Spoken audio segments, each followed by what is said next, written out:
Cumpliendo la gran comisión de nuestro Señor Jesucristo de, por tanto, ir y hacer discípulos a todas las naciones, enseñándoles que guarden todas las cosas que os he mandado. Hemos titulado este estudio del Evangelio de Juan, el Evangelio del Gran Dios Salvador. Dijimos que no hay otro libro de los 66 libros de la Biblia que nos hable tanto al asunto de la evangelización como el Evangelio de Juan. Según los estudios que se han hecho, no hay un libro que haya ganado tantas personas para Cristo en las predicaciones de los predicadores y evangelistas y pastores, maestros, como el Evangelio de Juan. Así es que es el Evangelio del Dios Salvador. En esta noche también vamos a recordar que estamos entrando al punto número 4 del bosquejo que nosotros hemos hecho para realizar este estudio. El primer punto fue el prólogo, donde el verbo, que es el Señor Jesucristo, es presentado por Juan el apóstol, donde pone el fundamento de todo lo que va a ser su enseñanza, como Cristo, como el Dios eterno. Segundo, vimos el verbo es presentado por el heraldo. El heraldo era Juan el Bautista, que vino y nos presentó al verbo. El tercer punto, bueno, esos fueron Juan capítulo 1 del 6 hasta el 51. El tercer punto que estuvimos viendo fue donde el verbo mismo presenta sus credenciales, comenzando en las bodas de Caná de Galilea, donde convirtió el agua en vino, y eso es capítulo 2, capítulo 3 y capítulo 4. Ahí vimos todos esos pasajes ya. Y hoy estamos entrando al punto número 4 del bosquejo grande de nuestro estudio en el Evangelio de Juan. El verbo es cuestionado y rechazado. Ese es el punto número 4. El verbo es cuestionado, pero también es rechazado. Y ahí vamos desde el capítulo 5 hasta el capítulo 12, versículo 50. Entonces va desde el capítulo 5.1 hasta el 12.50. ¿De qué nos habla toda esa sección? Que otra vez el verbo sigue demostrando que él es Dios, Mesías y Salvador, que él es el Rey del universo, que él ha venido del cielo, que es el Hijo de Dios, que es Dios mismo hecho hombre.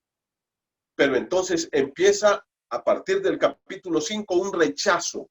Y este rechazo va a concluir cuando lo ponen a Cristo en la cruz del Calvario, cuando lo matan. Pero vamos a llegar en esta sección desde el capítulo 5, verso 1, hasta el capítulo 12, verso 50. El verbo es cuestionado y es rechazado. Vamos hoy al primer punto, la primera sección de esta división grande del libro de Juan. ¿Cuál es este punto? Bueno, el Señor Jesús hace el milagro de la sanidad de un paralítico. Eso es todo el capítulo 5. Antes de eso, recordemos básicamente, hermanos, que el apóstol Juan seleccionó 7 milagros que hizo el Señor Jesucristo. Y estos los llamó señales. ¿Te acuerdas por qué les llama señales? Les llama señales porque, y lo dijimos claro, Jesucristo no hace milagros por hacer milagros. El Señor hace milagros para demostrar que Él es Dios. Por ejemplo, Él les dice, si ustedes no me creen por lo que yo les digo, crean por las obras, crean por lo que yo estoy haciendo. Y realmente, hermanos, ellos no recibieron toda esta evidencia contundente, clara, directa, que nuestro amado Salvador, el Verbo de Dios, les presentó. Ahora entonces, Juan le llama señales. ¿Okay? ¿Por qué le llama señales? Porque no son solo milagros por ser milagros, sino que señalan a Jesucristo como el Mesías, como el Dios hombre, como el único Salvador. Y aquí entonces, en Juan capítulo 5, hermanos, tenemos el tercero de los milagros. ¿Se acuerdan cuál fue el primero de los milagros que Juan realizó? Número 1, convirtió el agua en vino. Juan capítulo 2. El segundo milagro fue el que vimos el domingo anterior, donde el Señor sana a la hija de un noble, al hijo de un noble. Y ahora tenemos el tercer milagro. ¿Cuál es el tercer milagro? La sanidad de un paralítico en el estanque de Betesda, la reacción que esto provocó y la enseñanza que esto trajo. Esto es lo que vamos a ver esta noche. Entonces, la primera parte es el milagro en sí. Está narrado en Juan capítulo 5 del 1 al 9. Leo para ustedes rápidamente algunos de estos versículos. Dice Juan 5:1. Después de estas cosas, o sea, acuérdense que Jesús había subido a una fiesta, allá estuvo en Jerusalén, allá se entrevistó con Nicodemo, de regreso se encontró con la mujer samaritana allí en Samaria y llegó a Caná de Galilea, donde llegaron la gente de todo Galilea a visitarle, y ahí llegó el noble para pedirle que fuera a Capernaum para que le sanara a su hijo. El Señor le dice, vete, tu hijo vive. Y luego entonces, después de todo eso, ahora quiero decirles, hermanos, que entre ese capítulo 4:54 y el 5:1, probablemente haya como un año. Y dice así la palabra, después de estas cosas, después de que anduvo allá por la región de Galilea, había una fiesta de los judíos y subió Jesús a Jerusalén. Ahora, de nuevo se dan cuenta, Juan va desarrollando la vida de Jesús a través de estas fiestas que habían en Jerusalén, a la cual todos los judíos tenían que subir. Y entonces el apóstol Juan va narrando estas fiestas y Jesús sube a cada una de estas fiestas año con año, y no solamente una vez, porque eran varias fiestas a las que tenían que subir. Un punto importante aquí es, hermanos, que esta es la única fiesta de todas las que Juan menciona que no menciona a qué fiesta fue. Algunos creen que esta fiesta, mis hermanos, era la fiesta de los tabernáculos. Probablemente esa era esta fiesta, pero eso no es lo más importante, ya que Juan no nos da su nombre. Algunos también creen que probablemente era la Pascua, pero lo más seguro, según los mejores intérpretes, es que era la fiesta de los tabernáculos. Ahora, ¿qué pasa? El Señor sube de nuevo a Jerusalén y dice en el versículo número 2, y hay en Jerusalén, cerca de la puerta de las ovejas, un estanque llamado en hebreo Betesda, el cual tiene 5 pórticos. Ahora, ¿se acuerdan ustedes que Jerusalén estaba cercada por muros? Nehemías, cuando regresó del cautiverio babilónico, una de las cosas que hizo fue la reconstrucción de los muros, porque una ciudad amurallada indicaba seguridad, prosperidad, una ciudad rica, una ciudad buena. Cuando una ciudad no tenía muros, era una ciudad que estaba a la deriva. Por eso, cuando le preguntaron, cuando Nehemías preguntó a Anani y a otros que habían llegado de Jerusalén, y en Nehemías 1, ¿cómo están los de allá de Jerusalén? Le dijeron, están en gran mal y afrenta. ¿Por qué? Los muros están derribados, las puertas todavía siguen quemadas a fuego. Y quiero que ustedes miren conmigo, si quieren ir ahí al libro de Nehemías, por favor, al capítulo 3, y ahí ya menciona estas puertas, hermanos. Miren conmigo, por favor, el libro de Nehemías, y dice así, en el capítulo número 3, verso 1, dice, entonces, estoy leyendo Nehemías 3:1, entonces se levantó el sumo sacerdote Eliasib con sus hermanos, los sacerdotes, y edificaron la puerta de las ovejas. Esta era la puerta, miren, fue reconstruida, dice, ¿por quién? Por los sacerdotes. Era una de las puertas, hermanos, que estaba para entrar a Jerusalén en ese enorme muro que estaba alrededor de la ciudad. Entonces, esta fue la puerta por la cual entró Jesús en esta oportunidad. También esto lo menciona en el capítulo 1 y versículo número 32. Dice, y entre la sala de la esquina y la puerta de las ovejas restauraron los plateros y los comerciantes. O sea, la ciudad comenzó a ser restaurada en su muro en la puerta de las ovejas, que fue los sacerdotes que primero la iniciaron. Luego fueron haciendo el muro y luego terminaron pegando lo que faltaba del muro a la puerta de las ovejas otra vez. Entonces, como les dije, esta era una de las puertas que entraba a Jerusalén. ¿Okay? La ciudad estaba rodeada de muros y por esta puerta entraban. Y cuando entraban ahí, lo primero que se encontraban eran unas especies de piscina, unos estanques. Eran dos estanques grandes, tan grandes que dicen algunos especialistas que la gente hasta podía nadar en ellos. Y dice que ahí ocurría un fenómeno, que el agua se revolvía en algún momento. Y había ahí, dice, una cantidad de enfermos. Mire cómo dice la palabra en Juan 5. Volvamos a Juan 5.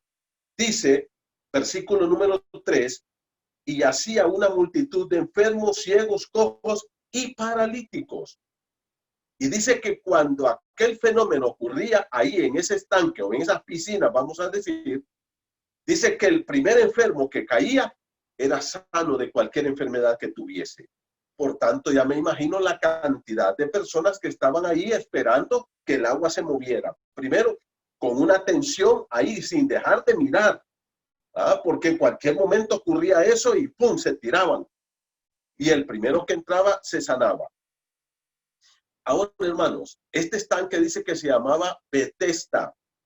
Esta palabra, mi hermano, quiere decir el lugar de la misericordia o la casa de la gracia. Mire qué bonito se llamaba. Betesda quiere decir el lugar de la misericordia, o también se puede traducir al castellano como la casa de la gracia. Y ahí están estas gentes esperando esta gracia de Dios para caer al agua y quedar sano de su enfermedad. Y luego dice así, versículo 5. Y había ahí un hombre que hacía 38 años que estaba enfermo. Óigame, si a uno a veces con 2 semanas, con 3 semanas que esté enfermo, se siente desesperado, se siente triste, se siente angustiado, a veces hasta deprimido. ¿Se imagina usted este caballero? 38 años, es toda una vida, mi hermano, esperando. Y de repente viene Jesús, versículo número 6, y cuando lo vio acostado y supo el Señor Jesucristo que llevaba ya mucho tiempo así, le dijo, ¿quieres ser sano? Hermano, yo quiero decirle que he estado orando, estudiando, y este pasaje lo he estudiado y lo he estudiado, y he hecho una pregunta y hasta este día no tengo respuesta. ¿Por qué Jesús le pregunta a este caballero, ¿quiere ser sano? Yo le hago una pregunta, ¿habrá algún enfermo que no quiere sanarse? ¿Habrá alguien que esté enfermo que diga, no, yo quiero estar aquí enfermo hasta que me muera? Yo creo que todos queremos esa sanidad. No importa la edad que tengamos, no importa la enfermedad que tengamos, no importa quién es la persona, a nadie le gusta estar enfermo. De hecho, este caballero, todos los días, alguien lo llevaba ahí y lo dejaba ahí. Ni tan siquiera se quedaban cuidándolo. Estaba solo, absolutamente solo. Y allí estaba tirado. Y pasa Jesús. Ahora, otra pregunta. Dice que había una multitud de enfermos. ¿Por qué este cojo? ¿Por qué este paralítico? La otra pregunta, ¿cómo le vino esa parálisis? No sabemos. No sabemos. Más adelante Jesús nos va a dar algún indicio, pero realmente no tenemos una respuesta para estas preguntas. Y el Señor queda viendo aquella cantidad de enfermos. Él va caminando hacia Jerusalén, entra en la puerta y ahí está el estanque de Betesda. Y luego, ¿qué dice? Queda viendo aquel personaje y se acerca. En medio de todos los que estaban ahí, abriéndose paso quizá en la multitud de cojos y de ciegos y de todos los enfermos, sordos y todo lo que estaban ahí. Y lo queda viendo. Y le dice, ¿quieres ser sano? Ahora, dice que Jesús ya sabía que ese hombre tenía 38 años de estar enfermo. Ya lo sabía. Y le pregunta, ¿quieres ser sano? Y la otra cosa que me llama la atención a mí es la respuesta de este hombre. ¿Sabe usted, hermano, que esta es una pregunta que se llama pregunta cerrada? Hay preguntas abiertas y hay preguntas cerradas. Por ejemplo, una pregunta abierta es cuando nos preguntan ¿por qué? Entonces nosotros podemos dar una cantidad grande de respuestas. Pero una pregunta cerrada es cuando la respuesta es sí o no. Punto. Jesús le pregunta a este personaje, ¿quieres ser sano? Y miren la respuesta de él, versículo 7. Señor, le respondió el enfermo, no tengo quien me mete en el estanque cuando se agite el agua. Y entre tanto que yo voy, lógicamente él era cojo, ya que a que se levantara, nadie lo podía mover, no había nadie listo para chinearlo y tirarlo al estanque. Y en lo que él se quería mover y arrastrarse para llegar allá a la piscina, a la orilla y dejarse ir al agua, ya estaban 25 delante de él. ¿Y qué dice aquí? Señor, estoy leyendo Juan 5:7. Le respondió el enfermo, no tengo quien me mete en el estanque cuando se agita el agua, y entre tanto que yo voy, otro desciende antes que yo. O sea, ni tan siquiera le responde a Jesús. No le contesta a su pregunta. Jesús le preguntó, ¿quieres ser sano? Solamente tenía que decir, sí, Señor, sí quiero. O, no, Señor, no quiero. ¿Ah? Pero no le respondió.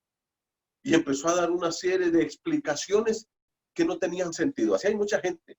Usted le hace una pregunta y da 1000 vueltas y nunca le contesta lo que usted quiere escuchar. Este caballero dio varias vueltas y nunca contestó. Sin embargo, con todo y eso, Jesús le dijo, levántate, toma tu lecho y anda. Levántate, toma tu lecho y anda. ¿Y qué dice la Escritura, mis hermanos? Y al instante, mire esto, por favor. No fue que empezó, hermano, a quererse levantar y empezó a querer dar pasitos y el Señor le dijo, ya dentro de 15 días vas a poder caminar mejor. No, dice al instante, eso debemos subrayarlo. Aquel hombre fue sanado y tomó su lecho y anduvo. O sea, caminó de la forma más normal, más normal. Ahora, aquí hay una nota, versículo número 9. Y era día de reposo aquel día. ¿Qué es el día de reposo? Sábado. Era el sabbat judío. Y ustedes saben que el sábado pues era el día de reposo cuando la gente pues tenía que descansar. Sin embargo, los fariseos habían hecho del sabbat, hermano, del sábado, del día de reposo, algo exagerado, algo pero estratosféricamente riguroso, de que casi tú no te podías ni mover el día sábado. Y eso no era la intención del sábado. Ahora, esa es la primera parte, del 1 al 9. Jesús va entrando a la puerta de las ovejas. Cuando entra, ahí está las piscinas estas, los estanques, y dice que un ángel descendía y el agua, había un movimiento sobrenatural del agua. Y luego, ¿qué dice? Que el primer enfermo que cayera sanado. Y ahí estaban una multitud, ya se pueden imaginar ustedes cuánta gente estaba ahí, esperando esa sanidad. Jesús pasa, queda viendo a ese hombre 38 años y le dice, levántate, toma tu lecho y vete. Aquel hombre se levanta, agarra su camilla, se la pone aquí en el hombro y se va. Y esto nos lleva entonces, hermanos, a la segunda parte. Antes de eso, yo quiero recalcar aquí el milagro de Jesús. Esto no lo puede hacer nadie, hermano. Primero, conocer que este hombre llevaba 38 años enfermo sin que nadie le dijera. Jesús se dio cuenta. Segundo, Jesús solo le dice, levántate, toma tu lecho y anda. Y dice el texto, y al instante. Recuerdan 5 cosas que quiero recalcar de los milagros de Jesús. 1, son instantáneos. El milagro del Señor es instantáneo. En el momento, no tuvo que esperar nada. Segundo, inobjetable. No se puede dudar de él. Está a la vista. Tercero, es real. No es asunto de que fue un engaño o que quisieron hacer una trampa ahí para engañarnos, embaucarnos. No, fue un milagro real y fue completo. No fue que aquel hombre empezó a caminar con un bastón o con muletas. No, fue inmediato, fue completo. El hombre se sanó. Incluso, en cuarto lugar, este milagro fue sorpresivo. Es más, este hombre ni tan siquiera le pidió a Jesús que lo sanara. El Señor pasa, el hombre ni está pensando. Ni conoce a Jesús.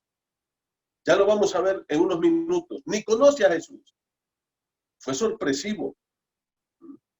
Él no esperaba que el Señor hiciera este milagro. El Señor le pregunta, ¿quieres ser sano? Y él se pone a dar vueltas y vueltas y no le contesta. Pero también es un milagro fruto del amor y de la misericordia del Señor. Dice que lo vio ahí y supo que tenía 38 años de estar en esa calamidad. Y cuando este hombre da esta respuesta, hermano, yo quiero decirles que la respuesta que este hombre le da, cuando le dice, mira, Señor, no tengo quien me meta al agua, da una respuesta de derrota, de desesperanza, de abandono, de frustración. Dice, Señor, no tengo quien me ayude, aquí estoy solo en el mundo. Alguien lo llevaba, lo tiraban ahí lo dejaban y se iban. En la tarde venían, lo recogían y se lo llevaban de regreso. En la mañana alguien venía y lo tiraba y se iban.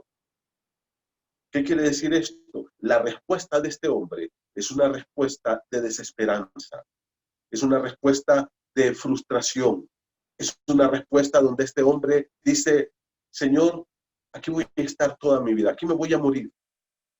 Pero pasa Jesús, y mi amigo, Él es el que hace la diferencia. Cristo es el que marca la diferencia en nuestras vidas.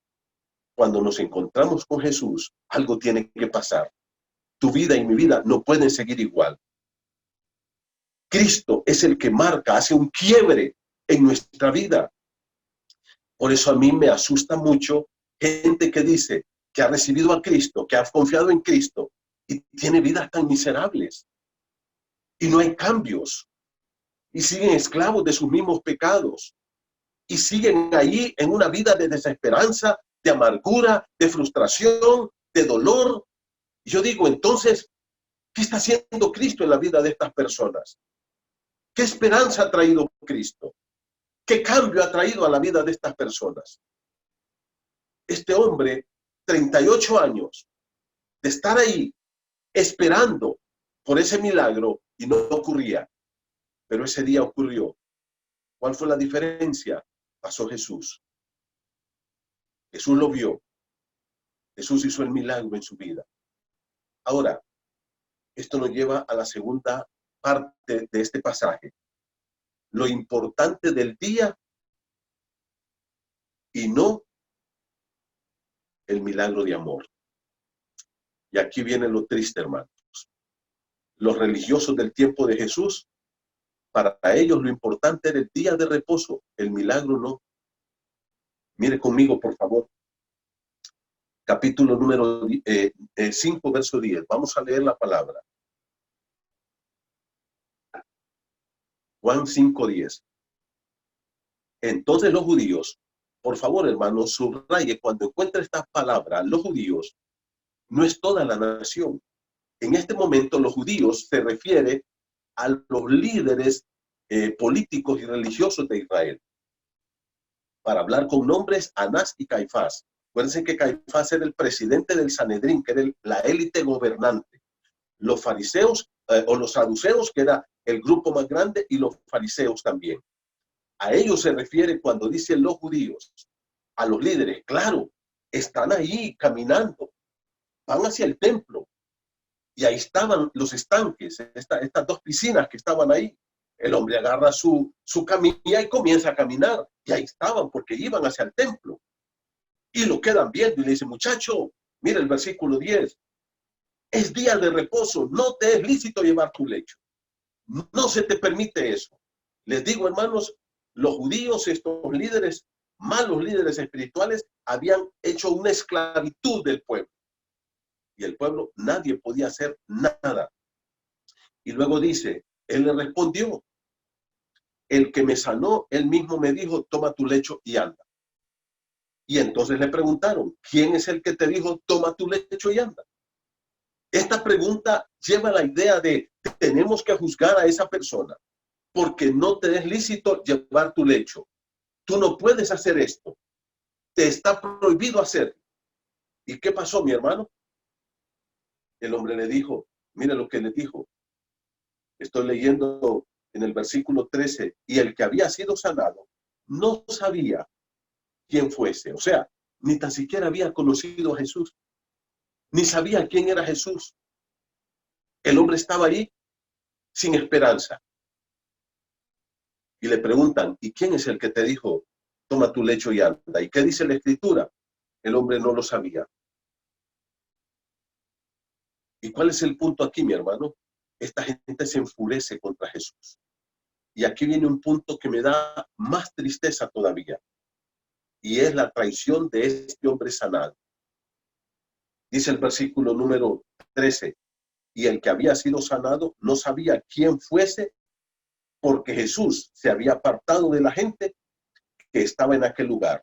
O sea, el hombre no sabe quién es Jesús. El hombre sigue, probablemente dejó su lecho ahí porque si no lo hubieran apedreado. Y luego por ahí en el templo se encuentra con Jesús. Y aquí es donde viene lo que yo les estaba diciendo. Miren conmigo, por favor, versículo número 14, del 14 al 16. Ahora se da una charla bastante interesante. Después le halló Jesús en el templo, ya estaba ahí en el templo. Piensen ustedes esto. Para los judíos, o sea, estos líderes, este hombre era un hombre inmundo, pecador, que por algo estaba ahí. Eran rechazados, eran estigmatizados, porque estos judíos tenían la idea de que Dios a la gente mala la castigaba de esa manera. Y no era cierto. Y Cristo lo aclara. Pero ellos le dicen, queremos que nos digas quién es el que te dijo, toma tu lecho y anda. Y vete a tu casa. Jesús lo encuentra en el templo, hermano, y lo confronta al hombre. Mire conmigo el verso 14. Después le halló Jesús en el templo y le dijo, mira, esta frase es, presten atención a lo que le voy a decir, caballero. Esto que le voy a decir es de mucha importancia para su vida. Esto que le voy a decir, usted tiene que prestarle toda la atención. Le dice Jesús. Eso quiere decir la palabra mira. Y dice, has sido sanado. Has visto el poder de Dios. Has visto este milagro. Nadie te lo puede hacer. Jesús le está diciendo, ¿sabes quién te hizo este milagro? ¿Sabes quién te lo hizo? Y le dice, has sido sanado. Jesús le recuerda, mira de dónde te sacamos. Mira cómo estabas. Mira esa condición deplorable, miserable en que vivías. Y le dice, no peques más. ¿Se dan cuenta? Probablemente esa parálisis le había venido al hombre por algún pecado particular, por algo malo que él estaba haciendo en realidad. Aclaro, no todas las enfermedades no vienen por cometer algunos pecados. Hay enfermedades que vienen sencillamente porque nuestros órganos dejan de funcionar. Hay gente que el páncreas ya se le paró y comienza con diabetes. Hay veces que hay gente que tiene problemas y ya no puede controlar su presión, pero no es porque esté cometiendo algún pecado en particular, sino que sencillamente el cuerpo se va deteriorando. Hay enfermedades que llegan, hermano, porque nos contaminamos con algo por ahí en la calle o comemos o algo. Ahorita estamos con este virus, salimos, nos podemos contaminar y nos podemos morir. Y no es porque estemos cometiendo algún pecado en particular, pero este caballero sí. Mire cómo le dice Jesús. Le dice, no peques más. Mira, lo que te ha pasado es producto de tu pecado. Ya no lo hagas. Y le termina diciendo, para que no te venga alguna cosa peor. Pero a propósito, hermano, esta alguna cosa peor habla de la condenación eterna. Aquí Jesús le está diciendo, mire caballero, usted ha sido sanado. Recuerde de dónde estaba, recuerde cómo vivía, recuerda la miseria, la frustración, la amargura en que estaba ahí, la pobreza. Podemos imaginar nosotros un hombre de 38 años. ¿Qué clase de vida llevaba? Tanto en cantidad de años, 38 es una vida, como en calidad de vida, una vida miserable, hermanos. Una vida de arrastrarse por las calles. Jesús le dice, ¿te acuerdas de dónde te saqué? No peques más. ¿Y qué le dijo? Porque te puede venir alguna cosa peor. Aquí la cosa peor, Jesús está apuntando a la condenación eterna, hermanos. Y más adelante Jesús lo va a decir, cuando dice que el Padre a nadie juzga, sino que todo el juicio lo dio a su Hijo. Aquí está hablándole del peligro de la condenación. Ahora, hermanos, es interesante lo que pasa aquí. Este hombre ni tan siquiera le da gracias a Jesús, ni tan siquiera se queda platicando con Jesús. Él no reflexiona en lo que Jesús ha hecho. Y esto habla del ser humano, esto habla de nosotros. Hay gente que se convierte, hay gente que nace de nuevo, que el Señor le perdona, que le saca de lugares terribles de pecados y se les olvida. Y no son agradecidos. Y sus vidas siguen con una indiferencia, con una apatía, con una frialdad. No tienen compromiso con Dios, no tienen compromiso con su palabra, con la santidad de Dios, con la adoración a Dios, con nada. Ellos siguen viviendo su vida. Somos malagradecidos. Este caballero ni tan siquiera le agradeció a Jesús. Ni tan siquiera le dijo, Señor, ¿sabes una cosa? Yo reconozco que tú debes de ser Dios porque nadie puede levantarme y sanarme de esa forma tan contundente, clara, tan real, tan inobjetable como tú lo has hecho. Mira cómo estoy. Yo soy una evidencia de tu gracia, de tu amor, de tu poder, de tu misericordia. ¿Quién eres tú? Ayúdame. Jesús le dice, caballero, usted ya fue sanado de su cuerpo, pero necesita una sanidad más importante, la sanidad de su alma. Porque si usted no se arrepiente y sigue en sus pecados, le va a venir algo peor. Y lo peor que viene al hombre como fruto de sus pecados, lo dice Romanos 6:23, porque la paga del pecado es la muerte. Y Jesús aquí le está hablando de la condenación eterna. Jesús lo que le está diciendo es, yo te quiero salvar, ya te salvé físicamente. Mira, a mí me admira cómo nosotros los seres humanos nos preocupamos tanto por el cuerpo físico. Usted va a escuchar una cantidad de cosas que nos ofrecen, que tienes que tomar sábila, que toma esto, que toma aquí, que hace ejercicio, que antioxidantes y que esto y que lo otro y que aquí, que por allá. Pero para el alma, ¿qué tenemos? Usted no va a encontrar nada para el alma, porque el alma no importa. Lo que importa es el cuerpo. El hombre quiere vivir bien, quiere tener dinero. ¿Por qué? Porque quiere estar bien con su cuerpo. Quiere acostarlo en una cama bien cómoda, grande. Quiere llegar a su casa y acostarse en un sillón, poner su cuerpo ahí. Quiere comprar un buen reloj. Estaba viendo unos relojes que están ofreciendo ahí, de ¿qué? Miles de dólares. ¿Dónde lo cuelga? En su cuerpo. La gente se preocupa mucho por el cuerpo, pero no se preocupa por el alma. Jesús le dijo, ya te sané, ahora te quiero salvar. Mi amigo, tú que me estás escuchando, escucha bien esto. Lo más importante es tu alma. El Señor quiere salvarte, perdonar tus pecados, porque lo peor que puede pasar al ser humano es llegar a la condenación eterna. Eso es lo peor. Y ahora entonces, versículo 14, Jesús le dice, mira, caballero, y esa palabra mira es una llamada de atención. Lo que Jesús le está diciendo es, óigame, hijo, présteme atención, por favor. Mire, esto que le voy a decir es clave, es importantísimo para su vida. Ha sido sanado. ¿Se acuerdan? Ya le recordó, porque el hombre ni tan siquiera le ha dado gracias. El hombre agarró su lecho y se fue. No peques más. Deja sus pecados, porque te va a venir algo peor. Ahora, ¿qué hace este hombre, hermano? Mire conmigo el versículo 15. El hombre se fue. Óigame, no puedo creer. Este hombre está frente a Jesús. Lo ha sanado. Le ofrece salvación. Y el hombre, en vez de quedarse con Jesús, da la vuelta y se va.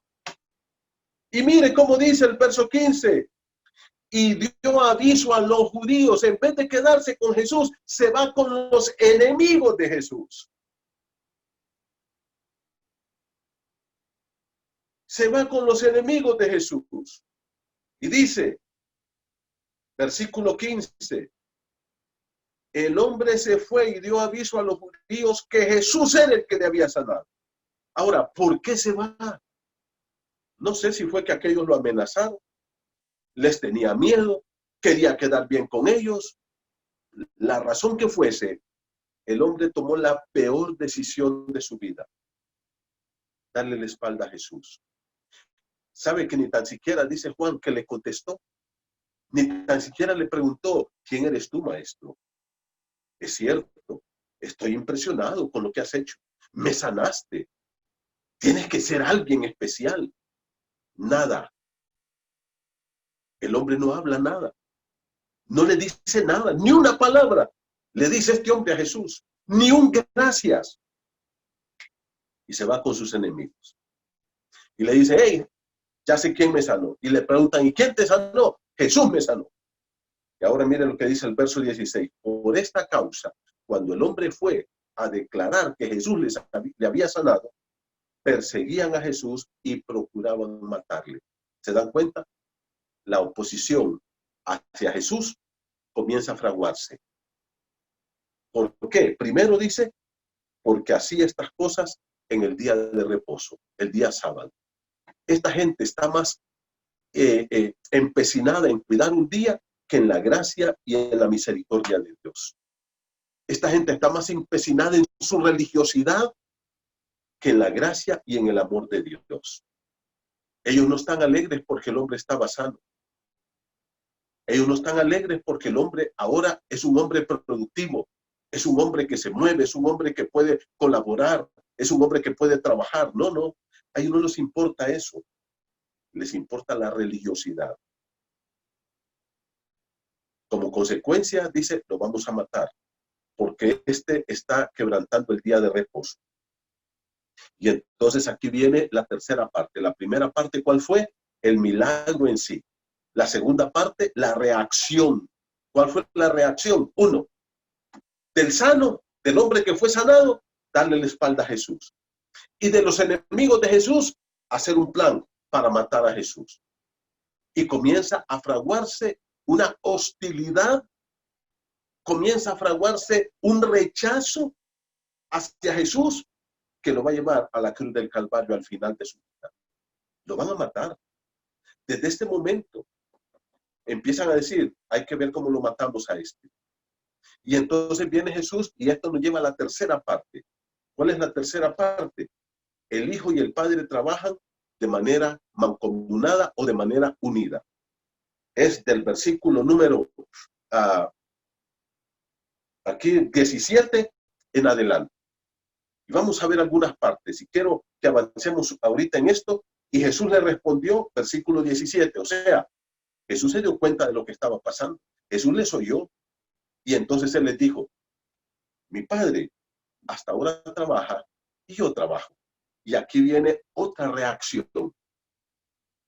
Otra reacción. ¿Y cuál fue la reacción?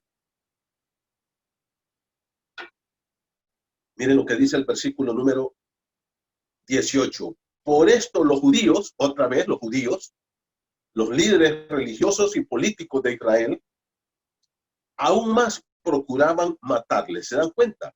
Segunda vez. Ahí en 2-3 versículos. ¿Por qué?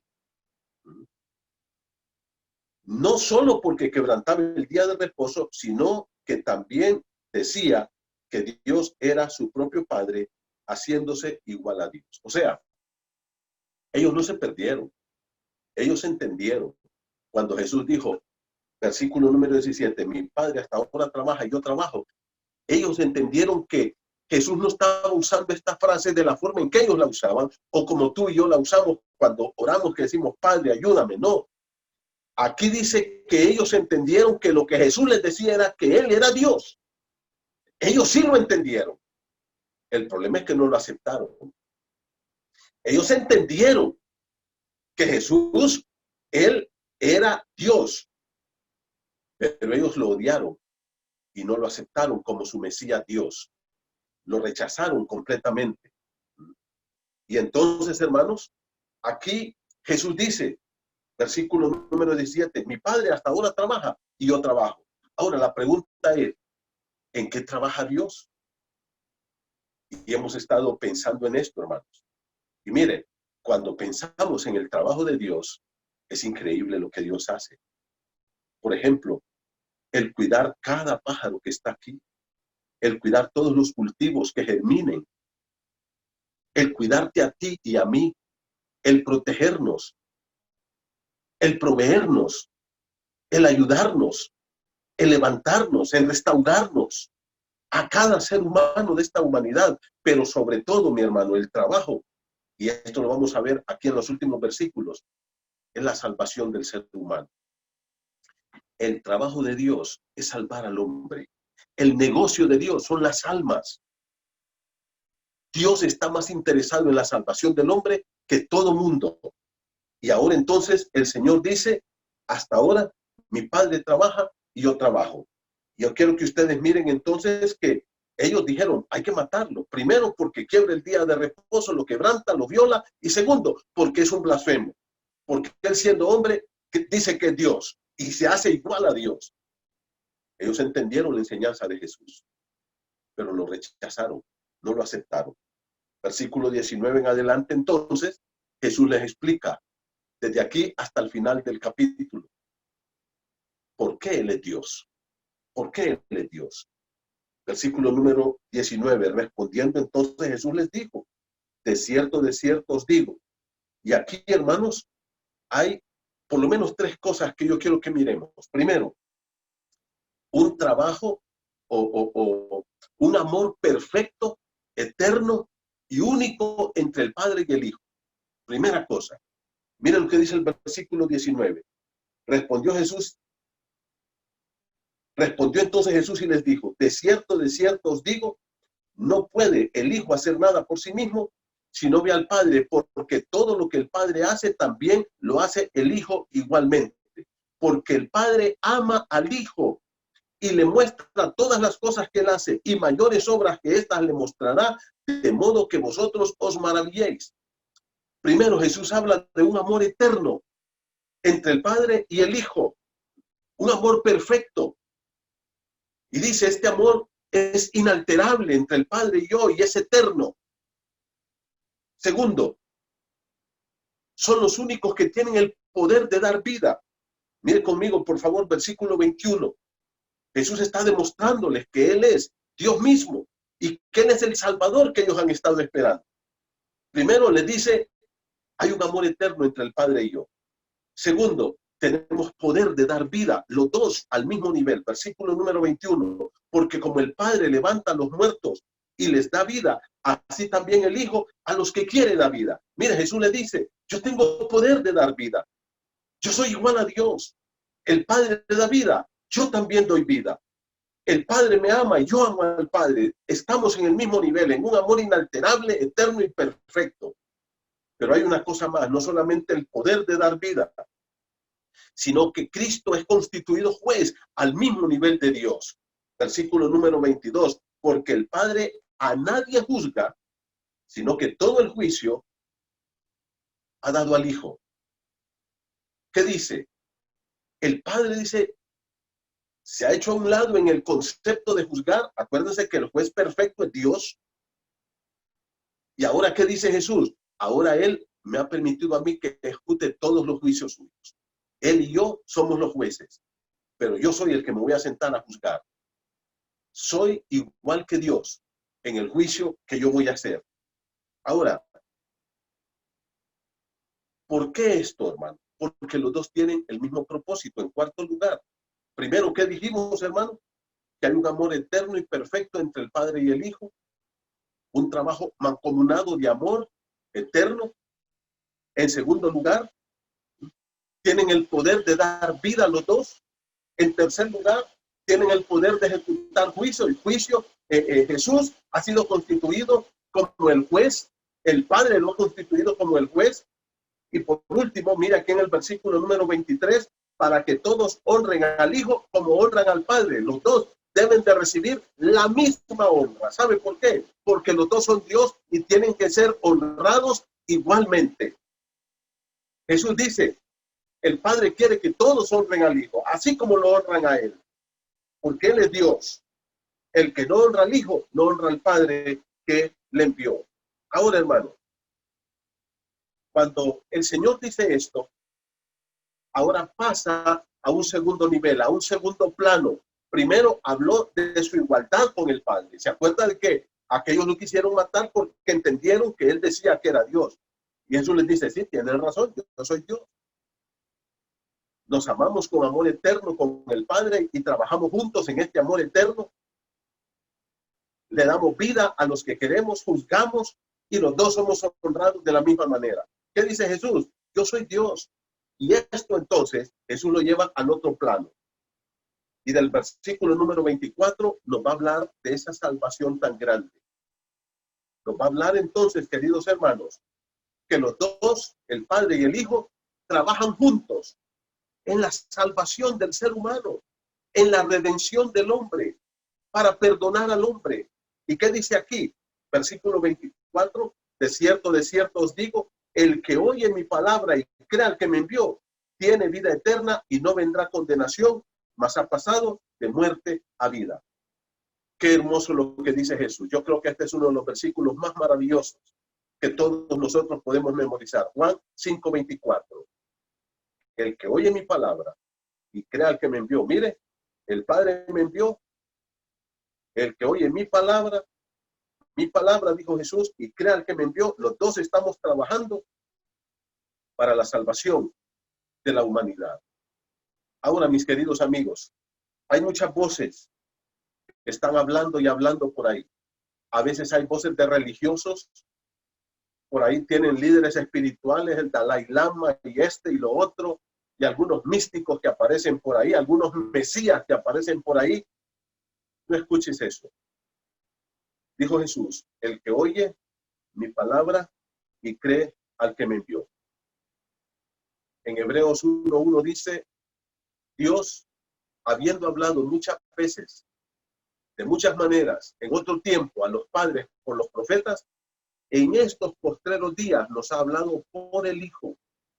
Cristo es la voz encarnada de Dios.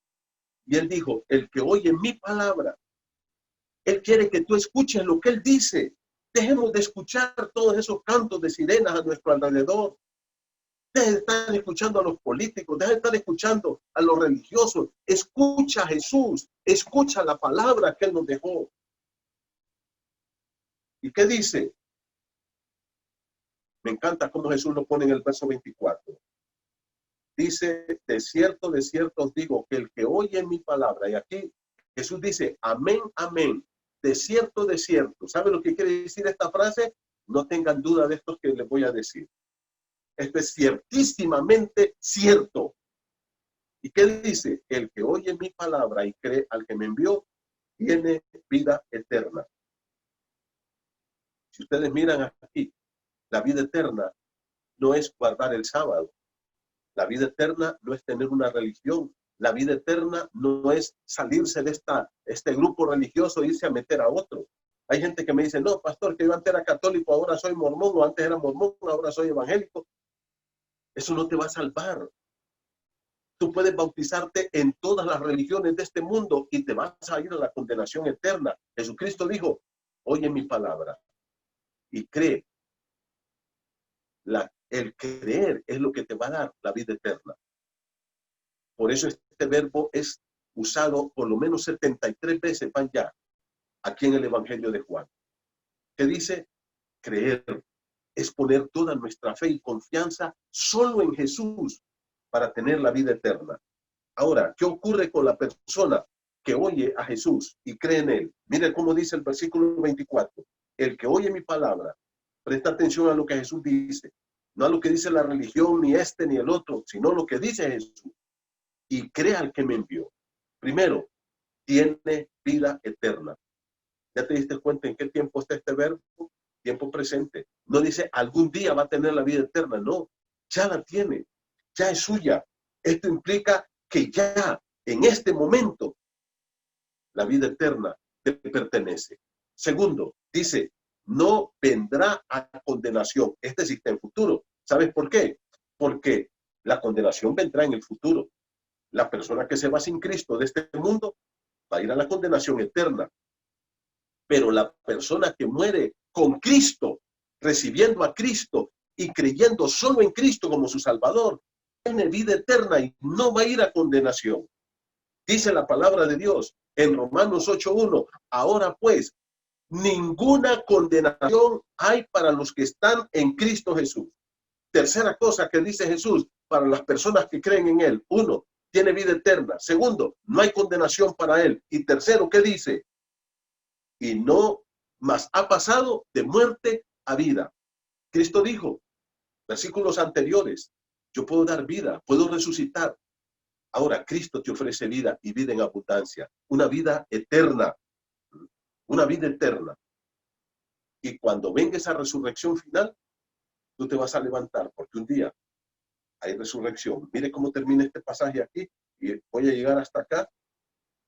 Versículo número 25, de cierto os digo, viene la hora, y ahora es cuando los muertos oirán la voz del Hijo de Dios. Cristo va a regresar, y dice, los muertos, ya lo vamos a ver un poquito más adelante, y los que la oyeron vivirán. Jesús dijo, de cierto os digo, el que oye mi palabra. Jesús dice, vendrá el día cuando yo voy a regresar, los muertos se van a levantar y los que oyeron mi voz van a resucitar para vida eterna. Versículo número 28 dice, no os maravilléis, no se asusten de esto, porque vendrá hora cuando todos, no unos cuantos, no 5, todos los que están en los sepulcros, ¿quiénes están en los sepulcros? Los muertos, oirán su voz, la voz de Cristo. Y mire cómo dice, y los que hicieron lo bueno saldrán a resurrección de vida, mas los que hicieron lo malo a resurrección de condenación. Los que hicieron lo bueno, un día dice Jesús, van a resucitar todos los muertos. Y eso está en Apocalipsis, capítulo 20, versículo del 11 al 15. Y vi a los muertos grandes y pequeños de pie ante Dios. Ahora, ¿qué dice el Señor? Todos los muertos van a resucitar. No importa quién sea la persona. Pero mira cómo dice el texto bíblico. Dice, los que hicieron lo bueno. Ahora, por favor, preste atención a eso. Porque algunos confunden eso con hacer buenas obras. Algunos confunden eso, hermano, hacer lo bueno, con portarse bien, con darle dinero a los pobres, con tener una religión. No, hacer lo bueno aquí es oír la voz del Hijo del Hombre. Lo que dijo en Juan 5:24. ¿Qué dijo en Juan 5:24? Y si ustedes leen desde el capítulo 3, por ejemplo, todo lo que Jesús está diciendo con respecto a la salvación, eso es hacer lo bueno. Creer en Él. Eso es hacer lo bueno. Juan 5:24. ¿Qué dice? De cierto os digo, el que oye mi palabra y crea al que me envió, tiene vida eterna. Hacer lo bueno es oír la palabra de Cristo y creer en Cristo como nuestro Salvador personal. Hacer lo bueno aquí no es hacer buenas obras. Hacer lo bueno aquí no es portarse bien. Hacer lo bueno aquí no es ser buena persona. Eso te sirve para esta vida, pero no te sirve para la eternidad. Hacer lo bueno, cuando dice el versículo número 29, los que hicieron lo bueno, es los que creyeron en Cristo, los que recibieron a Cristo como su Salvador personal. Mas lo que hicieron lo malo, ¿qué es hacer lo malo? Es rechazar a Cristo. Fue lo que acaba de hacer este caballero cuando Jesús le dijo, mira, fuiste sanado, no peques mal, deja tus pecados, porque te va a venir una cosa peor. ¿Y qué hizo este caballero? Le dio la espalda y se fue. Eso es hacer lo malo. Es que tú se te predique el evangelio verdadero de Jesucristo y tú no le prestes atención. Este caballero ni tan siquiera se presentó a platicar con Jesús. Dio la vuelta y se fue. No le preguntó nada, ni quién eres tú, ni por qué me sanaste, ni nada. Le dio la espalda. Eso es hacer lo malo. Cuando se te predica el evangelio, que tú le des la espalda a Jesús y tú digas, no, hay otro día lo voy a hacer, hay más adelante, hay cuando tenga tiempo, hay cuando esté viejo, hay antes de morirme. Eso es hacer lo malo. Hacer lo bueno aquí, mi hermano, no es portarse bien, no es ser buena persona o hacer buenas obras. Hacer lo bueno es oír la palabra de Jesús, Juan 5:24, creer en Él y recibirle como Salvador personal. Hacer lo malo es oír y darle la espalda a Jesús, no recibirle como Salvador personal. ¿Qué vamos a hacer esta noche? Mi querido hermano, tú recibiste a Cristo como tu Salvador. El Señor ha hecho una obra maravillosa, ha perdonado tus pecados. La pregunta es, ¿qué actitud vas a tener como la de este caballero que le dio la espalda a Jesús y se fue? Ingrato, sin ninguna clase de gratitud para el Señor. Este caballero que vivió una vida lejos de Jesús. Si tú ya recibiste a Cristo, tú no puedes ser indiferente, tú no puedes ser la misma persona. Cristo nos sacó de una vida miserable para que vivamos una vida como a Él le agrada, una vida santa, una vida para gloria de su nombre, una vida de servicio, una vida de amor, una vida de entrega a Jesús, no para ser salvos, sino porque ya somos salvos. Y si tú estás escuchando el evangelio, mi amigo, te voy a invitar que hagas lo bueno. ¿Qué es hacer lo bueno? Escucha lo que dice Jesús. Tú eres pecador y necesitas arrepentirte de tus pecados y recibir a Cristo como tu Salvador personal. Tú necesitas creer en Cristo como el único que puede perdonar tus pecados y poner solo en Jesús la confianza para la salvación eterna de tu alma. Dejar de confiar en tu religión, en tus buenas obras, dejar de confiar en todo lo demás y confiar solo en Jesús. Vamos a terminar con oración. Querido Dios, gracias por esta noche. Padre, perdónanos porque a veces nosotros tenemos una actitud tan ingrata y tan carnal como la de este caballero. Señor, no queremos acercarnos a ti. Gente que incluso ya dice que te conoce, pero te ha dado la espalda, viviendo para el dinero, para el pecado, para sus amigos, viviendo, Padre, lejos de ti, sin orar, sin servirte, sin obedecerte, sin amarte. Padre, perdónanos. Perdónanos, Señor, la frialdad, la indiferencia, la apatía, la carnalidad, el materialismo, el egoísmo y tantos otros pecados que a veces llenan la vida de muchos cristianos. Padre, ayúdanos a volvernos a ti de verdad y a dar gloria a tu nombre y a glorificarte a ti, Señor, y a vivir vidas que realmente te agraden a ti. Y aquellos amigos, Señor, que han escuchado tu palabra, te pido que puedan tomar su decisión de recibir a Cristo como su Salvador personal. Gracias por esta noche. Bendice tu pueblo en el nombre de Jesucristo. Amén. Hermanos, gracias. No se olviden que el próximo viernes estaremos aquí con ustedes, 7 de la noche. Vamos a continuar con el capítulo 6. Vamos a ver este otro milagro, un milagro maravilloso, la multiplicación de los panes y de los peces. Y no se olviden que a final de mes, hermanos, el último viernes, sábado y domingo, tenemos el Día Nacional de la Biblia y vamos a tener unas conferencias especiales. ¿Por qué tenemos 66 libros en la Biblia? ¿Por qué no más? ¿Por qué no menos? ¿Por qué eso? ¿Por qué estamos seguros que esta es la palabra de Dios? Así es que no se lo pierdan, un gran hermano, un doctor en Nuevo Testamento, el hermano Nelson Morales. Él va a estar dando unas enseñanzas formidables. Les amamos mucho y oramos por ustedes. Que Dios los bendiga.